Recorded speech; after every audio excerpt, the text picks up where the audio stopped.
হিমগিরি পাহাড়ের পাদদেশে এক রহস্যময় বন ছিল, যাকে সবাই ডাকত মায়াবন। লোকমুখে শোনা যেত সেখানে নাকি থাকে এক রূপালী হরিণ, যে কেউ তাকে একবার দেখলে তার সব দুঃখ যেন গলে যায় কুয়াশার মতো। এই বনের কাছেই এক ছোট্ট কুঁড়ে ঘরে থাকত অনাথ কিশোর আকাশ। তার কেউ ছিল না, কেবল ছিল একটি পুরনো বাঁশি। ওই বাঁশির সুরেই যেন সে নিজের একাকিত্ব ভুলতে চাইত। বনের নীরবতা আর আকাশের নিঃসঙ্গতা মিশে তৈরি হতো মায়াবী সঙ্গীত। যদি কেউ থাকতো, এই সুরটা শুনে হাসতো। সেই সুর ভেদ করে ঢুকে গেল মায়াবনের হৃদয়ে। গাছের পাতা কেঁপে উঠল, কুয়াশা যেন সামনে এগিয়ে এলো শোনার জন্য। ওই সুরের ডাকে বনের গভীর থেকে কেউ একজন ধীরে ধীরে এগিয়ে আসছিল। কে? বনে কেউ আছে? ঝোপের আড়াল থেকে বেরিয়ে এলো একটি রূপালী পা, যেন চাঁদ নিজের আলো নিয়ে নেমে এসেছে মাটিতে। আর সেই মুহূর্তেই আকাশের জীবনে ঢুকে পড়ল মায়াবনের রূপালী অলৌকিকতা। তার শিংগুলো হীরের মতো চকচক করত, যেন অদৃশ্য কোনো দেবালয়ে গড়া মুকুট। তুমি কে? আমাকে আঘাত করবে না তো? আকাশ ভয় না পেয়ে তার দিকে হাত বাড়িয়ে দিল। হরিণটি তার হাত চেটে দিল। জন্ম নিল এক অদ্ভুত বন্ধুত্ব। তোমার নাম রাখবো জ্যোতি। তুমি তো আমার সব অন্ধকার দূর করে দিলে। আকাশের একাকী জীবনে যেন আনন্দ ফিরে এলো। বন জুড়ে দুজনার হাসি আর দৌড়ঝাঁপের শব্দ ছড়িয়ে পড়ল। জানিস জ্যোতি, আমার তো কেউ নেই। তুই না থাকলে আমি বোধহয় বাঁচতেই পারতাম না। সেই মুহূর্তগুলোতেই হয়তো কেউ দেখলেই বলতো, এই তো সত্যিকারের মায়াবী হরিণ আর তার একাকী বন্ধুর গল্প, এক অবিশ্বাস্য টুইস্টের অপেক্ষায়। বলছে নাকি এক অনাথ ছেলেটা কিছুদিন ধরে রূপালী হরিণের সাথে ঘোরে। চুপ কর, ওসব কথা কানে গেলে জমিদাররা ছাড়বে নাকি? কিন্তু সুখের দিন বেশি দিন স্থায়ী হল না। গ্রামের জমিদার ভৈরব সিং ছিল ভীষণ লোভী, আর লোভের কানে যখন পৌঁছায় মায়াবনের গল্প, তখনই শুরু হয় বিপর্যয়। এমন গল্প যদি আপনার মন ছুঁয়ে যায়, তবে শেষ পর্যন্ত সঙ্গেই থাকুন। মায়াবনের প্রতিটা ফিসফিস যেন হারাতে না দেন। গ্রামের জমিদার ভৈরব সিং একদিন খবর পেল রূপালী হরিণের শিং কেটে বিক্রি করলে নাকি মিলবে অঢেল সম্পদ। একটা হরিণের শিংয়ের জন্য যদি এত স্বর্ণমুদ্রা মেলে, তবে সেই হরিণ আমারই হবে। হুজুর, গ্রামবাসীরা সবাই বলে মায়াবনের ধারে এক রূপালী হরিণকে নাকি এক ছেলে প্রায়ই দেখে। ঠিক সেইটাই তো আমার চাই। শুনে রাখো, যে এই রূপালী হরিণকে ধরিয়ে দেবে, তাকে আমি দেব 1 থলি স্বর্ণ মুদ্রা। সে ঘোষণা করল, স্বর্ণের লোভে যেন সারা গ্রাম কেটে উঠল। একটা হরিণের জন্য এত স্বর্ণ? কিন্তু ও তো মায়াবনের প্রাণ বলে শোনা। ধরতে যাওয়া ঠিক হবে? আকাশ যখন এই খবর শুনল, তার মনে ভয়ের সঞ্চার হলো। 1 থলি স্বর্ণের লোভে কেউ যে তার প্রিয় বন্ধুকেই বিক্রি করে দেবে না, তার নিশ্চয়তা তো নেই। জ্যোতি, আমাকে তোমাকে বাঁচাতেই হবে। কেউ যেন তোকে ছুঁতেও না পারে না। জ্যোতি, জ্যোতি, কোথায় তুই? তাড়াতাড়ি আয়, আমাদের লুকোতে হবে। সে হরিণটিকে বনের অনেক গভীরে লুকিয়ে রাখল, যেখানে মানুষের পা খুব কমই পৌঁছায়। এখানেই থাকবি জ্যোতি, কেউ তোকে খুঁজে পাবে না, আমি কথা দিচ্ছি। কিন্তু ভৈরব সিংয়ের লোকেরা আকাশকে অনুসরণ করেছিল। মায়াবনের গোপন আশ্রয়ও আর গোপন রইল না। একদিন গভীর রাতে জমিদার তার বিশাল বাহিনী নিয়ে বনে ঢুকল। বনের নিস্তব্ধতা ভেঙে গেল বন্দুকের শব্দে আর মশালের আগুনের শিখায়। মায়াবনের বুক চিরে ঢুকে গেল লোভের অন্ধকার।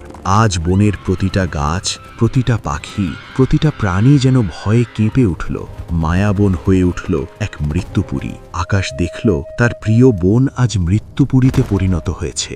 দূর থেকে দেখেও সে অনুভব করল বনের যন্ত্রণা, জ্যোতির ভয়। ধরা পড়েছে অবশেষ। বল, হরিণটা কোথায় লুকিয়ে রেখেছো? বলো, হরিণটা কোথায়? চুপ করে থাকলে কিন্তু তোমার হাড়ও অক্ষত থাকবে না। জমিদার আকাশকে জেরা করল, কিন্তু আকাশ মুখ খুলল না। সে অমানসিক কষ্ট সহ্য করল, কিন্তু বন্ধুর সাথে বিশ্বাসঘাতকতা করল না। কিন্তু বন্ধুর কষ্ট সইতে পারল না জ্যোতি। দূর পাহাড়ের চূড়া থেকেও সে অনুভব করল আকাশ বিপদে পড়েছে। সে পাহাড়ের চূড়া থেকে বেরিয়ে এলো। তার রূপালী দেহটি চাঁদের আলোয় দেবদূতের মতো লাগছিল। সে পাহাড়ের চূড়া থেকে বেরিয়ে এসে ঠিক সেই ক্লিয়ারিংয়ে পা রাখল যেখানে আকাশ বন্দী। অবশেষে আমার স্বর্ণের পাহাড় খুঁজে পেলাম। পালা জ্যোতি, এখান থেকে চলে যা। তুই কেন এলি? আকাশের বুক চিরে এক আর্তনাদ বেরিয়ে এলো, কিন্তু হরিণটি নড়ল না। সে ধীর পায়ে জমিদারের সামনে এগিয়ে এলো, যেন সে তার জীবন দিয়ে আকাশকে মুক্ত করতে চায়। এবার শেষ, আমার স্বর্ণের দরজা খুলেই গেল। ঠিক তখনই ভৈরব সিং ট্রিগার চাপল। একটি গুলির শব্দে থমকে গেল পুরো বন।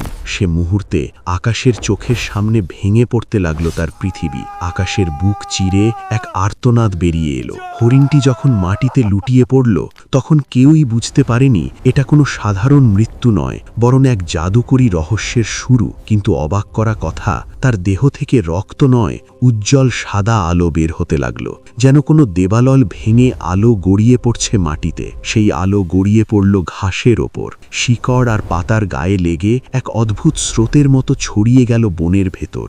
এত আলো, এত শক্তি, সবই আমার হবে ওর সিংহের সঙ্গে। হুজুর, এটা ভালো লক্ষণ মনে হয় না। এ যেন মায়াবনের রক্ষকর্তা আত্মা। জমিদার যখন তার শিং কাটতে হাত দিল, তখন সেই শিংগুলো পাথর হয়ে গেল। লোভের স্পর্শ যেখানে লাগে, সেখানে আশীর্বাদের জায়গা থাকে না। সেই স্পর্শেই জমিদারের হাত থেকে শুরু হলো তার এ কি অভিশাপ, হচ্ছে আমার হাতে? এবং জমিদারের পুরো শরীর ধীরে ধীরে কয়লায় পরিণত হতে লাগলো। লোভের শাস্তি হাতে নাতে পেল ভৈরব সিং। দৌড়াও! দেবতার অঙ্গনে যারা অসুচি ইচ্ছা নিয়ে ঢুকে পড়েছিল, তারা এক এক করে পালিয়ে গেল। বুঝল এই বিচার থেকে রক্ষা নেই। চারদিকে মৃত্যুপুরীর উন্মাদনা থেমে গেল। রইল কেবল এক বন্ধু আর এক ভাঙা হৃদয়ের ছেলে। তুই আমাকে একা ফেলে চলে যাচ্ছিস জ্যোতি? না, যাবে না। আকাশ হারালো তার একমাত্র বন্ধুকে। বনের বাতাস যেন সেই কান্নায় ভারী হয়ে উঠল। শব্দগুলো ধীরে গেল। সময় থেমে রইল সেই এক মুহূর্তে। জ্যোতি শেষবারের মতো তাকালো তার বন্ধুর দিকে, নিঃশব্দ। আকাশের প্রিয় জ্যোতি আসলে কোনো সাধারণ হরিণ ছিল না। সে ছিল বনের রক্ষাকর্তা, এক দৈব আত্মা। মৃত্যুর ওপার থেকেও সে যেন বন্ধুকে আশ্বাস দিল, আমি আছি, সব সময় থাকব। তুই ও এখনো আছিস? তার আলো বেয়ে আবার নতুন করে জেগে উঠল মায়াবন। যেন বনের প্রতিটা শ্বাসে, প্রতিটা পাতায় জ্যোতির অস্তিত্ব ছড়িয়ে পড়ল। ভৈরব সিংয়ের নাম রইল শুধু গল্পে। তার শরীর মিলিয়ে গেল বাতাসে উড়ে যাওয়া কয়লার গুঁড়োর মতো। কিন্তু যত বড়ই হোক বনের জয়, আকাশের ভিতরে থেকে গেল এক বিশাল শূন্যতা। দিন গড়ালো, মাস পেরোল। মানুষের ক্ষত যেমন ধীরে ধীরে শুকোয়, তেমনি সময় ঢেকে দিল সেই রাতের দুঃস্বপ্নকে। শোনো সবাই, যারা লোভে পড়ে মায়াবনের রূপালী হরিণকে ধরতে যাবে, মায়াবনের এই গল্প দাদাদের মুখে মুখে রূপকথা হয়ে বেঁচে রইল। আকাশ আবার ফিরে এলো তার কুঁড়ে ঘরে। দেয়াল, মাটি, বাতাস সবকিছুই যেন আজ অচেনা ঠেকছিল তার। তুই ছিলি আমার সুরের প্রথম শ্রোতা জ্যোতি।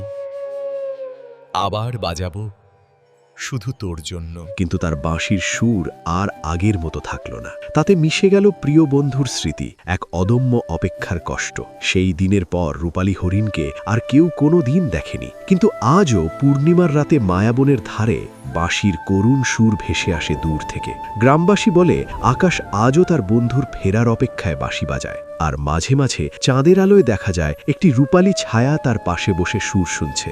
বন্ধুত্বের বাঁধন যাকে একবার বেঁধে ফেলে, মৃত্যু সেও তাকে ছিঁড়ে ফেলতে পারে না। কারো কারো চোখে সেই দৃশ্য ধরা পড়ে। দেখেছো ওই যে চকচকে ছায়াটা?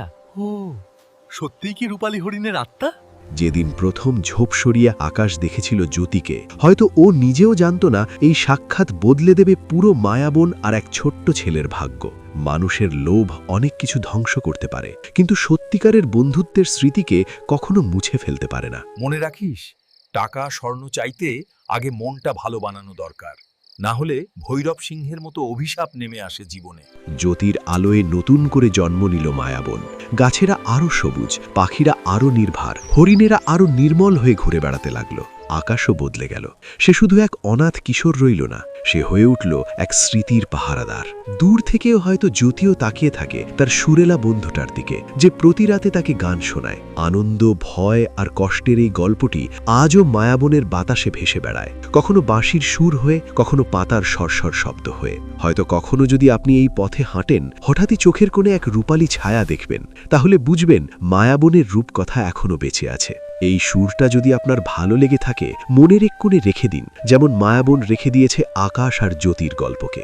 এক রহস্যের পাহাড়, এক মায়াবী বন, আর এক অভিশপ্ত রূপালী হরিণের গল্প হয়তো আবার কোনো একদিন শুরু হবে অন্য কারো জীবনে। লোভের ছাপ মুছে দেয় সময় আর প্রকৃতি, ফেলে যায় শুধু শিক্ষা আর কয়েকটা পরিত্যক্ত স্মৃতি। সূর্য যেমন প্রতিদিন নতুন করে উঠেই যায়, তেমনি আকাশও নতুন ভোরের দিকে তাকিয়ে থাকে, সাথে থাকে শুধু তার বাঁশি আর স্মৃতি। মায়াবনের প্রতিটা শিশির বিন্দুতে, পাতার প্রতিটা কাঁপুনিতে আজও লুকিয়ে আছে এক রূপকথার প্রতিধ্বনি। একসময় যে বনে সে ভয় পেত, আজ সেই বনই তার সবচেয়ে কাছের আশ্রয়। কখনো কখনো ঠিক চোখের কোণেই কেউ বলে নাকি আজও দৌড়ে যায় এক রূপালী আলো। আমি জানি তুই আছিস জ্যোতি, থাক, দূর থেকেই থাক। প্রতিটি সূর্যাস্ত তাকে আবার মনে করিয়ে দেয়, কোনো আলো চিরকাল থাকে না, কিন্তু তার ছাপ থেকে যায় আকাশের রঙে, মনের গহীনে। আপনি যখনই একা অনুভব করবেন, তখন কান পাতুন, হয়তো খুব দূরে, খুব ক্ষীণভাবে শুনতে পাবেন সেই বাঁশির সুর। এবং সেখানেই শেষ হল মায়াবনের অভিশপ্ত রূপালী হরিণ, এক বন্ধুত্বের, এক অভিশাপের আর এক অমর স্মৃতির।